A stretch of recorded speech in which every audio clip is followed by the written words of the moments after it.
हम लोग हैड का प्रयोग समझेंगे। पिछली कक्षा में हम लोग हैव और हैज का प्रयोग समझे थे। हैव और हैज का संदर्भ जो था वो रखने के अर्थ में लिए थे। उसका बहुत सारा अर्थ होता है, लेकिन किसी भी वस्तु को रखने या रखने के संदर्भ में रखते थे। उसी संदर्भ में आज हम लोग हैड का भी प्रयोग करना सीखेंगे। तो हैव और हैज में सिर्फ वाक्य में क्या था, है था, और इसमें था थे थी आ गया है ना जी।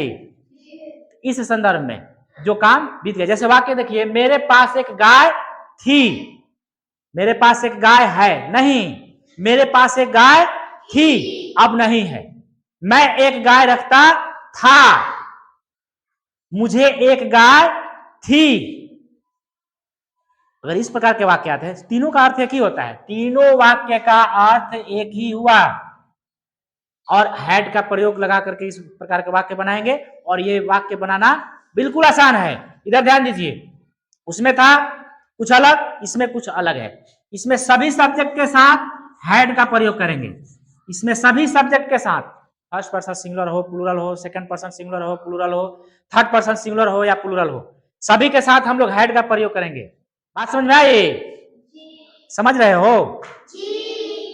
अच्छा, देखिए एक वाक्य बना देते हैं, बना के दिखाते हैं आप लोगों को। ये तीनों वाक्य का अर्थ एक ही होता है। मेरे पास एक गाय थी, आई हैड ए काऊ। बन गया? कितना सिंपल है। सब में हैड का प्रयोग करेंगे। तुम्हारे पास कलम थी, यू हैड अ पेन। यहां एक जोड़ देते हैं, तुम्हारे पास एक कलम थी, उसके पास सोना था, he had gold, he had gold. इस प्रकार से वाक्य बन जाएंगे। बना लीजिएगा। समझ गए हो? इसको बना के दिखाइए, ठीक है।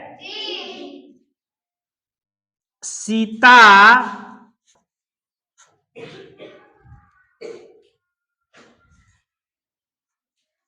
एक कलम थी, उसके पास एक कुत्ता था। ये दो वाक्य अभी आप लोग बनाइए और बना करके हमें दिखाइए। बन जाएगा ना? हो समझ लियो अच्छा से ना?